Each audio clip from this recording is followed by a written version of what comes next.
जब सत्संग मिलता है तब कर्म करते हैं। इसी संदर्भ में परम पूज्य ने महाराज जी ने एक बार एक दृष्टांत सुनाया कि एक पेड़ जी थे बहुत बड़े, ब्याज पर खूब पैसा लगाते, खूब लोगों को ब्याज पर पैसा देते थे और उसके बाद वसूल करने जाते थे। तो एक दिन ऐसा हुआ, बड़े निर्दयी भी थे, अगर कोई ब्याज का पैसा न दे तो उसका भाड़ा बर्तन सब निकाल लेते, जो भी वो सब ले लेते, मतलब किसी भी तरह से उसको वसूल। तो एक दिन गए हुए वसूली करने के लिए, बहुत गरीब आदमी था, वो नहीं दे पाए, इनका न मूल दे पाया न ब्याज। तो उसके घर में जो सर सामान था इन्होंने सब निकाला और निकाल करके गठरी बनाया, लेकिन अभी थे बुजुर्ग, अब सब ले करके चल नहीं पाए। थोड़ी देर किसी प्रकार लेकर आए, तब तक उधर से महात्मा जी आए, उस समय के संसद गुरु आ गए। तो उन्होंने क्या किया, इनसे कहा कि कहो तो मैं आपकी कोई मदद कर दूं, मैं इधर जा रहा हूं। तो कहा कि ठीक कर दीजिए, मैं तो ढूंढ ही रहा था, कोई मदद कर देता तो बढ़िया रहता, भले को 2-4 पैसा ले लेता, मैं तो ढूंढ ही रहा था कोई मदद करने, कोई मददगार मिल जाता। तो भगवान ने मेरा सुन लिया लगता है, तो ठीक है मेरा मदद कर दीजिए। तो महात्मा जी उसके सब सामानों को कुछ उन्होंने लादा और कुछ वो लिया और दोनों लोग चल पड़े। तो जब रास्ते में चल पड़े, महात्माओं का एक ही लक्ष्य होता है, महापुरुषों का एक ही लक्ष्य होता है, किसी भी तरह से लोगों को सत्संग मिल जाए, सत्संग की बातें मिल जाए, सत्य का संग हो जाए। और अगर जब उसको सत्संग मिल जाता है तो उसके कर्म करते हैं, फिर उसको एक ज्ञान हो जाता है कि हम इस दुनिया और संसार में क्यों आए हैं, फिर उसको उसका विशेष लाभ मिल जाता है। तो सोचे कि इसका भी कुछ कल्याण हो जाए, ये तो कभी सत्संग में जाएगा नहीं, ये तो कभी सत्संग सुनने यहाँ से जाएगा नहीं, ये तो काल के चक्कर में पड़ा है, ये तो नोटों के चक्कर में पड़ा है, ये तो ब्याज के चक्कर में पड़ा है, ये कहाँ जाएगा। तो चलो ऐसा करते हैं कि इसको चलते चलते इसी बहाने कुछ ना कुछ सत्संग सुना देते हैं। तो महात्मा जी ने क्या किया कि ऐसे चलते चलते राह में ही उसको कुछ ना कुछ सत्संग सुनाने लगे, उसको जीवन मरण का उसको बात बताने लगे, सत्संग की बात उसको सुनाने लगे। तो धीरे धीरे धीरे धीरे उसका मकान आ गया। तो बोला कि मेरा मकान तो आ गया महात्मा जी।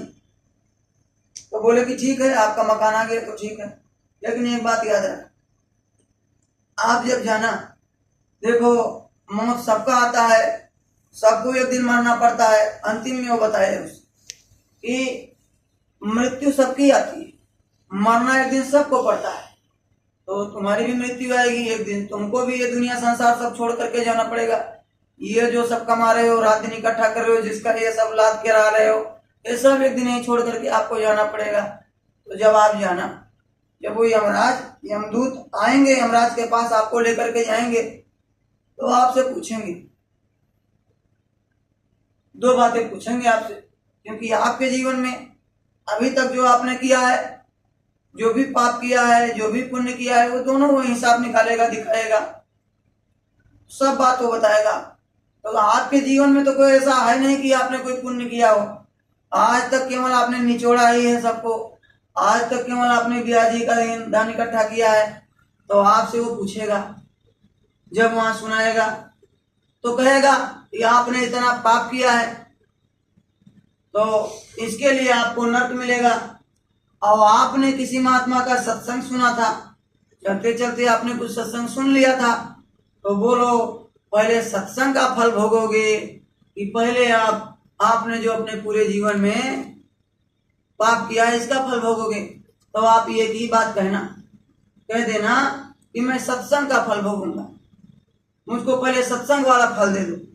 तो कहा कि फिर वो पूछेगा कि बोलो फिर आपको क्या किया जाए, किधर ले जाया जाए। तब आप ये कहना कि बस मुझको एक बार वही महात्मा का दर्शन करा दो, जिस महात्मा ने हमको सत्संग सुनाया था, मुझको एक बार उन्हीं का आप दर्शन करा दो, उन्हीं का एक बार दर्शन करा दो।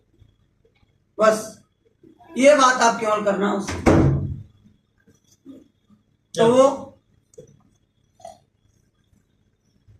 वो क्या किए, सत्संग उनको जो जो 2-4 घड़ी, जो 2-4 पल का मिला था वो तो मिल गया। तो जब अंतिम समय आया और यमदूत लेने के लिए आए, जबरदस्ती सीने पर सवार होकर के वो मारते। जब यमदूत आते हैं, यमदूत जब लेने के लिए आते हैं, उनका डरावनी चेहरा होता है, बिल्कुल कटोरी जैसे आंखें, बड़े बड़े दुर्गंधयुक्त चेहरा। वो जो अस्त्र शस्त्र लिए रहते हैं, याऊद बोलते हैं उसको, उसको देखते ही डर जाते हैं। जब नहीं निकलते हैं तो उसको उससे पिटाई कुटाई भी करते हैं और हड्डियां चट चट करके टूटने लगती हैं। आंखों से देखना बंद हो जाता है, जुबान से बोलना बंद हो जाता है। तो एकदम से जब वो लेने के लिए यमदूत आए, जबरदस्ती सीने पर सवार होकर के जीवात्मा को निकाले, डर गया बिल्कुल एकदम, और घसीट करके लेकर के गए यमराज के दरबार में। उसको जब पहुंचाए तो पूरा जीवन उसने पाप किया था, पूरा जीवन उसने दूसरे को कष्ट ही पहुंचाया था। तो बताया कि देखो तुमने इतना पाप किया है, लेकिन अपने जीवन में आपने केवल एक ही पुण्य काम हुआ है तुम्हारे से, जो कि तुमने सत्संग सुन लिया, और वो भी रास्ते में आपने सत्संग सुना था। तो बोलो भाई, पहले सत्संग वाला फल भोगोगे कि पहले आप ये जो अपने जीवन में पाप किए इसको भोगोगे? तो कहा कि मैंने जो सत्संग सुना तो मुझको पहले इसी का फल दे दो, और ये करो, मेरे ऊपर ये कृपा कर दो कि उसी फल में से मुझको एक बार वही महात्मा के केवल दर्शन करा दो, एक बार उसी महात्मा का दर्शन करा दो। तो बोला कि ठीक है। यमराज ने कहा ठीक है। तो और 2 दूतों को इनके साथ भेजा। तो जहाँ सत्संग हो रहा था, महात्मा जी सत्संग कर रहे थे, और ये 2 दूत उसको लेकर के गए। तो जो यमदूत होते हैं महात्माओं के करीब नहीं जाते, कभी भी करीब में नहीं जाते। तो जब देखा कि वहाँ सत्संग हो रहा है, वैसे दूर से उसको बोले कि जा और नजदीक से दर्शन करके और फिर वापस आ जाना, देर तक नहीं हम रुकेंगे, जल्दी जाओ और दर्शन करके आ जाना, नहीं तो जानते हो किस तरह कुटाई पिटाई पड़ता है। डरवाया, धमकाया उसको। तो डर गया, बिल्कुल गया और गया सत्संग में बैठ गया, सत्संग सुना। अब ये डरता रहा कि अभी वो फिर कूटेंगे, क्योंकि जब ले जाते तो कुटाई पिटाई करते जाते, बहुत मार मारते हैं हम दूसरे लोग। ऐसे थोड़ा पाप, जब अगर पाप किया है जीवात्मा ने तो उसको कुटाई पिटाई करते। जो एकदम ये डरा हुआ था, तो बार बार ऐसे घूम के देखे कि देखो वो हमारे इंतजार में खड़े हुए हैं, मेरे इंतजार में खड़े हो। तो ऐसे देखे तो बुलावे, जल्दी आ जल्दी आ। तो इधर गुरु महाराज की तरफ देखे तो बोले तू बैठ जा, आप किसका माने? तो बोला कि गुरु महाराज का मानता हूँ, क्योंकि इनके ही बात मानने से तो देखो इतना कुटाई पिटाई पड़ रहा था, इनका ही बात जब मैंने माना तो इनके चरणों में लाया है, तो इन्हीं की बात मानता हूँ। तो फिर सत्संग सुनता रहा, फिर ये डरा, फिर इसको याद आया, फिर पीछे मुड़ करके देखा कि वो इंतजार कर रहे हैं। तो फिर गुरु महाराज की तरफ देखा, तो जब गुरु महाराज की तरफ देखा तो गुरु महाराज ने फिर कहा कि तू बैठ जा, अरे तू बैठ जा। तो फिर जब गुरु महाराज ने कहा कि तू बैठ जा, फिर ये नहीं गया। इसी तरह कई बार ऐसे चलता रहा। अब काफी देर हो गया, जब काफी देर हो गया तब यमदूतों ने समझा कि अब ये जीव मेरा नहीं रह गया, अब तो ये संतों के चरणों में चला गया। कहने का मतलब थोड़ी देर का सत्संग उसको जब मिला तो परम महात्मा ने क्या किया, फिर उसको अपने चरणों में ले लिया और नरकों की मार से बचा लिया। तो यह सत्संग की महिमा होती है।